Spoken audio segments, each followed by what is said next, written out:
Hi, my name is Ken Asmussen. I wrote a microbiome prescription website. This is a bit not like my usual one, which are targeted for people who actually use this site for their own use, uh, manipulating their own microbiome, or some other people around the world, through in Europe, through in Canada, who use it in dealing with their patients.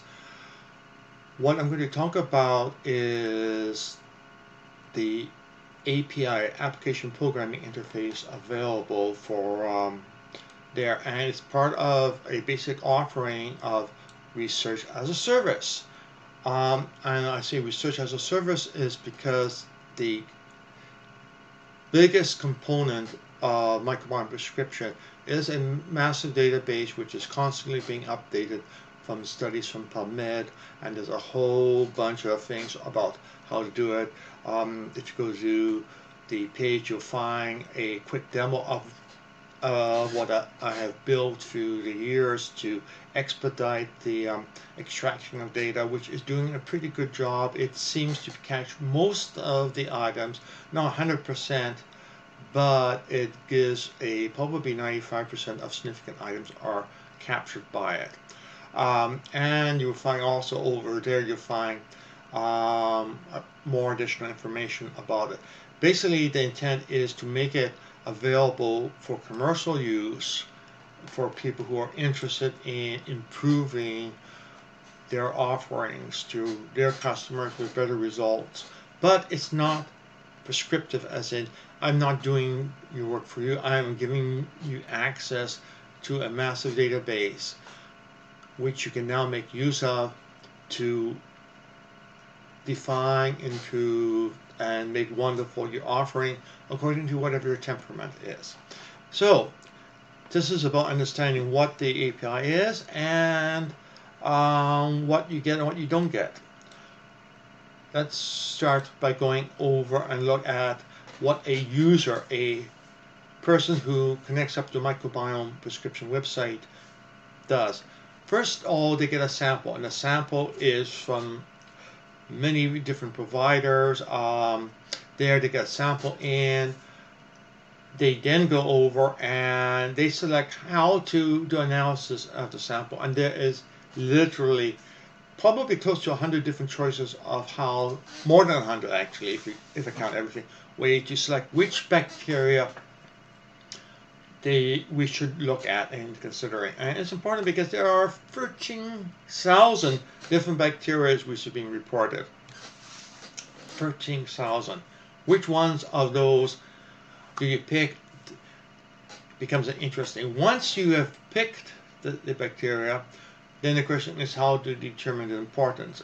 Determining the importance of adjustment is a proprietary internal algorithm which we use, which we have been happy with the results. It seems to do a good job of generating good suggestions, which is basically the key idea.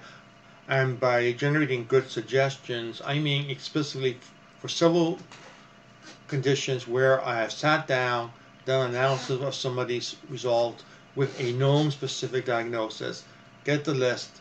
Then I've gone, and for each item, I've gone over and checked in PubMed.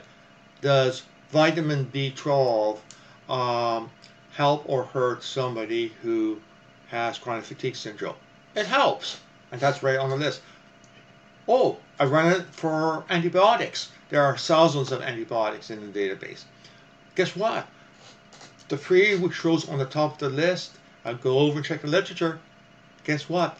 They all have been documented to improve a significant percentage of people with chronic fatigue syndrome. Similarly, going over to another condition, which is autism, I've done that on my autism microbiome prescription.com website, and gone through individuals there and gone through the same process and found the same thing. Many of the items being suggested, the literature says they should help. Other items suggested, the literature says nothing, and in general, it is rare that the literature says, no, you're wrong. In other words, a list of modifiers and suggestions for a limited set of diagnosis, randomly picking individuals and trying it and doing due diligence with the suggestions have been good. That's part of the key thing is does it produce good suggestions which are in agreement with published medical knowledge. So you get a list of, you determine importance, you go in, you get a list of modifiers, and basically it's easy. Oh, you're too high or you're too low. It's a either or decision, or actually it's a tri-state. Too high, too low, or acceptable. Too high and too low, or what we're interested in, and we'll get a list of modifiers which will either increase or decrease it, and whether or not it's good or bad depends on whether or not you're high or low, or increases or decreases. So it's there, and we actually give you back a list of everything, including those that moves in the wrong direction, because those are things you usually want to avoid taking if you can. Then we have another portion which happens automatically, which is resolve disagreements. Something may improve a particular bacteria in 3 studies and make it worse in 2 studies. Often there's fine details as to explaining the differences. But in general, we just look at the simplistic, naive result, and now we have to resolve what happens with 3 or 2.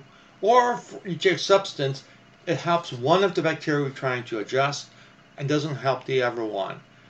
And you say, well, then we ignore it. And unfortunately, if you keep ignoring it, you end up with generally a very small list of bacteria or modifiers left, which means it's there, and the question is, if you have conflicting one, do you put all those automatically on the to avoid list? Again, there's risk, benefit, ethics, and a whole bunch of questions with it. So on the website, the resolve disagreement is handled by our own proprietary algorithm using fuzzy logic, and we end up with there. We also give the ability to filter suggestions, and we do it actually directly on the list of modifiers, so it's pre-filtered. But then there's always the warning, whatever comes out of here should be reviewed by your medical professional. They are effectively your last level of filtering suggestion, because these suggestions should always be run, if you're an individual, by your medical professional. And then the report, which is a page on there. So that is what the free public website dealing with microbiome prescription does. All those parts, component by component. But when we go over to the API, you don't get that. You only get 2 components. First of all, the sample is usually assumed that you are providing the sample services, so you will have your own collection of samples. And you will probably have your own criteria for selected bacteria, which ones are important and which ones are not. We'll be going through each step here one by one to explain. How to determine importance? There are many ways of doing it. We have done things with what we find seems to work, and we view it as proprietary, so don't ask how I do it. Sorry. That's proprietary. But we give you the list of modifiers for what you have picked in terms of bacteria and their importance. Resolve disagreement is optional. You don't need to. You can write your own resolve disagreement algorithms. Filter suggestion, that's back in you. The suggestions come back may contain things which are inappropriate, or which are prescription drugs, or some cases they are things people in general should not be taking, like BPA, but it's in there because sometimes to get an understanding of why somebody has a problem, you want that information as to what their prior exposure may have caused the problem, and then you get your report, which of course will be in your own styling sheet and style. So let's go ahead and go through each one of these one by one. So the sample is simple. Ideally, you have all your data processed through the same lab using the same hardware and software.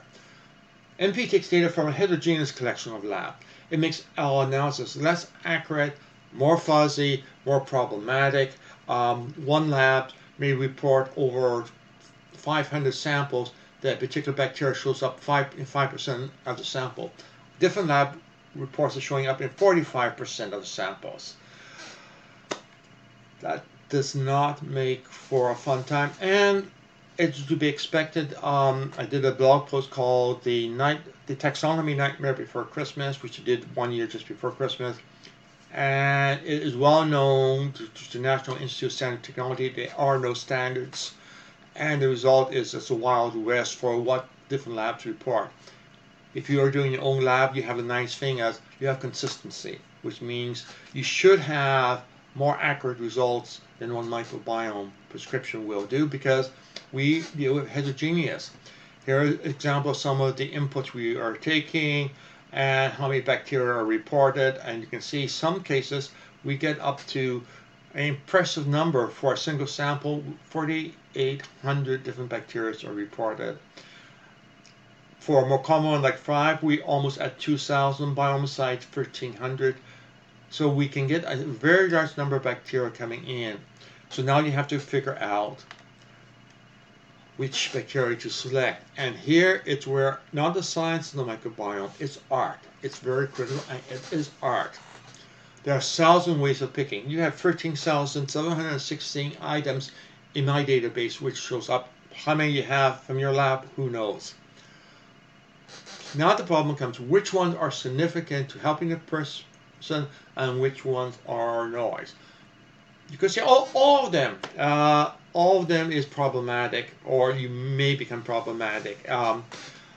You can have the noise drown out any actual benefit. How do you select them? Do you use an expert advice? For example, we have a well-known naturopath in Australia who lectures around the world. I've met him, I like him, and he has his standard, what he likes. From talking with him, his standards are based on samples from New Biome, which no longer is in business, but he has kept the same readings, even though those readings probably do not apply to other labs. If you go to naturopath, make sure that they are using your results from your lab so that they can tune the ranges by their clinical experience using your lab results. Do you only use bacteria associated in diagnosis with a study, i.e. which I have done, which is harvested from PubMed? And on the right here, you see a whole bunch of things, and all of these bacteria are identified as significantly as in higher or lower than the control population with a bunch of conditions, and that always is growing as more studies are done.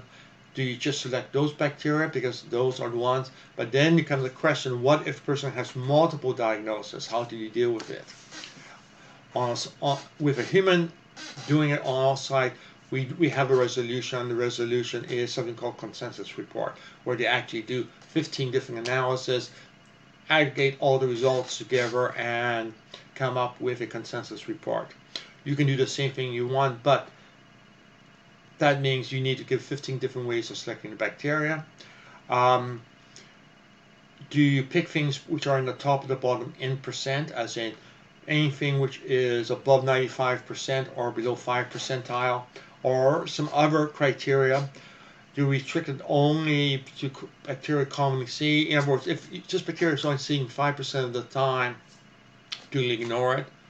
Or do you ignore, or do you consider it if it's seen 15% of the time in people with autism, but only 2% of the time in people without autism? Do you, because of the frequency of seeing it in the diagnosed group and in your control group, do you deem it to have greater significance? Do you focus on rare bacteria, the bacteria which you're rarely seeing? Do you assume that these may be the cause of the problem? Or not? Do you pick bacteria which your own data science have found to be statistically significant for a specific diagnosis or a symptom? Personally, I find working off symptoms works far better than working off diagnosis. That's my own experience. That's something which means you have to capture the symptoms reasonably reliably from your client base to be able to do it. And there's a whole bunch of issues which any data scientist will exhausts you explaining the challenges of doing it. Now you have to determine the importance, and the importance becomes a bit of fun. It means, first of all, deciding if it's too high or too low. Okay, well, is it too high or too low? What do you use for your reference point? Do you use the median value or the mean value? Or the modal value. I hate to tell you, almost for all bacteria, the median, mean, and modal are not as in the bell curve, right beside each other. They're all over the place. So you have to figure out which ones you're going to use. Do you use quantiles? Do you say, okay, the top 15% and the top and 25% are things you're concerned of? Except for one thing. That's guaranteed that 50% of the time at random you're going to be picking the bacteria. In other words, you have 800 bacteria comes in. It means 400 are going to be in your selection group of wanting to be modified. That may well produce excessive amount of noise for your analysis and for your suggestion. Do you use number of standard deviations from the mean disease score? As I mentioned before, you may want to make sure that the specific bacteria you're applying to it does show a bell curve in terms of the distribution of values, or at least a bell curve or distribution of values in your control group. Do you give more weight to a bacteria which is more plentiful or ones which are usually sparse? Which ones should you give more weight to, or should you treat them the same? Do you assign a taxonomy factor to each bacteria? However you select up above, certain bacteria, like a Bifidobacterium deuterium, which is being associated as being an unhealthy bacteria in many studies, do you go and multiply it by a factor of 5 because it is far more important than another bacteria like Microbiome scaferi, which doesn't appear to have any positive, or actually seems to have some positive effect, but very little negative? Do you, for Lactobacillus scaferi, if it's high, you basically ignore that it's being high. But for Bifidobacterium deuterium, if it's high, you make it important to correct that factor. So those are all of the joys of determining. And once you determine the factor, you generally want to convert it into a numeric value. You can do -1 and +1, which is a beginning point, but as you work through, get results and validate the results being generated against what the literature says helps or doesn't help a diagnosis which you will hopefully be using for your test case, then you have to keep doing iterations until you get a pretty good hit ratio. It's very much a sort of style which is done for artificial intelligence, for random forests and other things, but we don't quite have that, but we do have mechanisms of doing that. So what should be sent to the API? Remember, the API is only parse, only a little bit, and what gets sent is very simple. Give me the shifts, give me the taxon number and the shift. Is it positive or negative? If it's negative, it means you are too low of just bacteria for whatever criteria you decide to make it. Too high means it's too high. The bigger the number, the more important it is, and the more it will be factored in if you do the extra, allowing us to do a resolution of the bacteria. If it is, you don't need to, you can just do -1 and get the data back and then do your own processing of weighing up and down. It's up to you entirely. Other things are, as you mentioned, if the logic is C, so that when a bacteria comes back, do you want just the studies where just explicit bacteria, just particular bacteria strain or genus is mentioned, and only that, in other words, a very conservative one, or do you want to loosen up the criteria and say, okay, this impacts Bifidobacterium deuterium, but I want to also see anything that affects Bifidobacterium in general, which is the parent, or don't want to go down and look at specific strains of it. So you can option of going to the parent or the child, so that it defines what comes back as suggestions, and you can decide there. Also, we have the type, which is a type of modifiers, and these are course basket modifiers, which are somewhat arbitrarily grouped together, but the main thing was to try, when I started, was to try to break it down so that somebody could exclude antibiotics and prescription drugs if they want, or somebody could include certain herbs and supplements, or could include diet or whatever else. So it is broad baskets of modifiers which you can use. You can put in everything if you want and then filter the results later. Everything works, no additional cost for getting the kitchen sink, except that when you get it back, you got to handle a much greater volume of data. So what comes back is a list of the modifiers. Here's an example. Here is a bacteria. We identify what rank it is. The shift that was passed in was -1. In other words, you do not have enough of this one. And here's suggestion, bile, acid, or salt. And we find out that if you take that, it will dysregulate the bacteria. It will move it in the wrong direction. As in, you're already too low, it will make it, probably could make it lower. And then we'll go through the whole list. We give you a ID, which is a citation ID. So we use that across everything. So you may see the same ID showing up many times. We also give a URL to where we got the data from. Either URL or the DOI number if we have it available, and what type of logic the citation came from. In this case, this is direct. This study or this source say that this particular genus, when subject to bile acids and salts, will decrease. Simple as that. So it says it's there, and this is the research as a service that comes in. You don't have to go and search and find out, or find one, but not be certain you have done a reasonable complete study. Again, my harvesting method has improved and seems to be pretty accurate, and whenever I find it, or somebody reports an omission, I go and add it in. So it tends to be pretty comprehensive.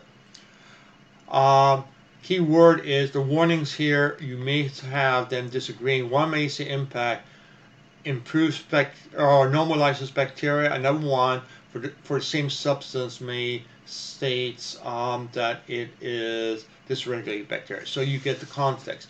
That's why we end up having to go to the next stage, and the next stage is resolution. You can do it yourself from that information there. You've got all the information there, and I, in many ways, would suggest people try it and see what results come out. It's a good exercise. It will get you really getting familiar with some of the issues involved. We have evolved our own proprietary fuzzy logic algorithm, and we'll apply it. And what happens is we end up with things, and we have a confidence value. And the confidence value gets bigger the more confident we are that it is probably something that will cause a shift in the right direction. Notice we are not concerned that if it does a good shift or the volume of the shift.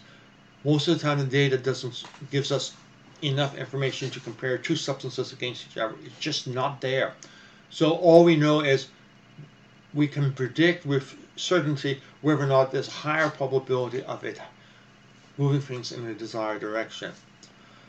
And the algorithm for this one is the same which I use on Microbiome prescription website. So it's got the same thing. We literally simply branch out and call it algorithms. Next stage is you get the suggestion back, and what you really should do without exception is filter the suggestion. For example, if you are a normal retail vendor and you're not dealing with medical professionals, you probably do not want to include any prescription items. You'll frustrate your people because they find they can't get it. What is prescription? may or may not vary according to the jurisdiction. So you may have to actually put in customer jurisdiction information to further filter the suggestions, so you only offer things which are appropriate for the jurisdiction. Some items may have a regional or a name which is commonly used in health food store. I probably have used a scientific name, or I've described something like a particular flavonoid. The flavonoid is in a variety of foods. I haven't resolved it to the food on the site. I give a link so you can see what the foods are, but the resolution isn't there, and the reason it's not there is because I'm keeping true to the exact what the study uses for terms. It may be a flavonoid which is common in lime, but I'm not saying lime because lime wasn't tested. Flavonoid found in lime was tested, and there's other chemicals and flavonoids in lime which may or may not cause the same effects. So we cannot go and be sloppy in a lot. We are trying to be as specific as we can. Some odd items are simply not appropriate for the audience. Suggesting a low-fat beef diet in India will not go over well. Having pork as a suggestion for somebody in Israel will probably also not go over well. So you want to do regional and country-specific filtering and naming. Typically, it's done by a lookup table with a, for example, preferred name. Take whatever name I have done, look it up. What name I have done has an ID number beside it, so you can just sort it by the ID number, give your preferred name, and a omit or regional specification so that you are producing results appropriate for your customer base. If it's an MD, you may want to give the prescription items there. You may want to do a secondary filtering for prescription items to see if you have a diagnosis and a suggestion, see if the suggestion is in the literature as helping. You may get, for example, 5 antibiotics listed there. You go to the literature and you find 3 of the 5 are mentioned in the literature as helping. 2 of them happen to have a 60% response rate. 1 has an 80% response rate. You may want to take that data, incorporate that, and add it into the filtering so that you are combining current medical knowledge with a suggestion, and you basically helping up the ones which are better documented, which of course will, for a MD, if they decide to double check your suggestion, make them happy because they go and see the literature and your suggestions are in agreement. It's what I did for the autism and chronic fatigue patients, several of them of each, which I've done analysis of. It helps build confidence that suggestions are valid. Then final thing is how to report to your customer. What do you want to show? What's presentation? If you have a side business, and many people do, like supposed to sell some product called qualbutanol, and it's low on your tick list, like number 54 in priority. You may want to go and bump it up to number 5. So on the take list, you just say, I think this one is more important to suggest to the customer. There, you're still keeping honest because all the confidence numbers are probabilities. So you're not saying anything false. You're just being a wise business person. Also, last thing is remember the jurisdiction issue. Example I know well is there's a probiotic called Mutaflor, originated in Germany, being used in Europe for over 100 years. It's not for sale in the US, period. It is for sale in Canada and Australia. So if you're based on your client base, you may want to skip it because showing something that they cannot get in their country of origin which they are living adds to customer frustration. It is a bad business decision. So there's a ton of filtering that needs to be done to have a good result to your consumer or your customer, and that depends on who your consumer or customer is. Again, I haven't built those things because I have a worldwide customer base, and they have to get frustrated. And usually they don't get too frustrated because I try helping as much as I can with having lists of, for example, for probiotics, what are the commercial combinations available in a particular country, and how does that probiotic ranks. Okay, so that basically gives you a quick introduction to the API, what it does. You can read more over on my blog site and look up the research as a service, and it goes through and gives you a bunch of technical information. But in terms of if you're looking at it for the first time, you may want to take a look at this and see if this will help your business, will be usable. Again, everything is designed to allow you for a reasonably small cost to add the feature in and to make it the key items of it proprietary to you. As in, if you go all the way back to the very beginning, the sampling method you probably already own. How you select bacteria, you'll come up with your own thing. You could mimic me and use PubMed studies, or you could read the same studies and do a different weighting of whether or not to include it or not include it, or give different factors for whether or not you should include it or not. Determine the importance of it. What are your standards? Again, that's wide open. Again, probably is proprietary. There is no agreed upon published scientific method for determining what is normal or abnormal, or even what the quote normal healthy range is. It's all flying by the seat of their pants out there. List of modifiers comes from solid PubMed studies mostly. Resolve disagreements is you can do it yourself. I have my own algorithm which seems to be doing a good job of it. It's up to you which way you want. Filtering suggestion is basically jurisdictional based and client based. Is it MD or is it retail customer? And then you report is however you want to do your magic. Okay, that's it. I'm going to shut up and you can go explore around.